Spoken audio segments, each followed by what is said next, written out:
Yeah, let's talk about some of the big discoveries of the 20th century. We've gone 15, 16, 17, 18, we're to the 20th century. You claim that these discoveries are not what scientific atheists should expect to find. One of those discoveries is that the universe had a beginning. How did astronomers first come to suggest this? Well, this is a fascinating story. It's a kind of astronomical detective story. And it starts in the beginning of the 20th century. There's an American astronomer named Vesto Slipher. Right.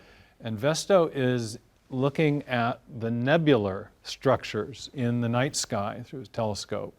And as he's analyzing the light coming from these distant nebula, he realizes that the light is redder than it should otherwise look.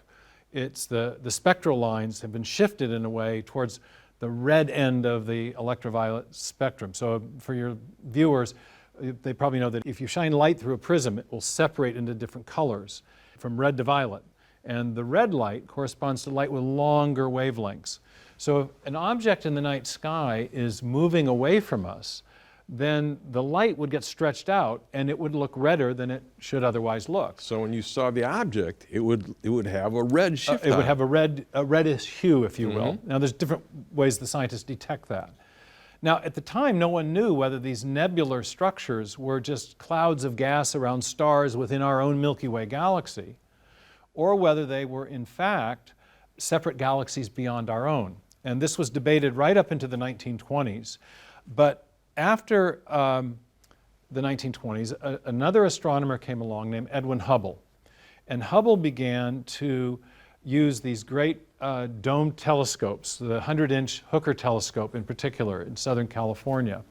And he was able to also see these nebular structures, but he began to use new methods of estimating distance that were a product of the work of the Harvard astronomer Henrietta Leavitt.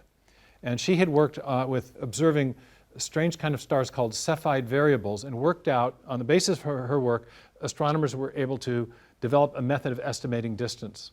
And one of the things that Hubble discovered was that the Andromeda galaxy, or the Andromeda Nebula as it was called at the time, was 900,000 light years away, whereas the whole scope of the Milky Way was only 300,000 light years across. Which is what the scientists before that time, they thought that was the entire universe was right there. Well, some did and some didn't. It was debated. But what Hubble was able to do was to settle the question and show that this particular nebula was a galaxy beyond our Milky Way. And as they measured distances to many of these other nebular structures, it became apparent that we live in a vast universe. In fact, the estimate is now that we have 200 billion or maybe even 2 trillion galaxies in the observable universe.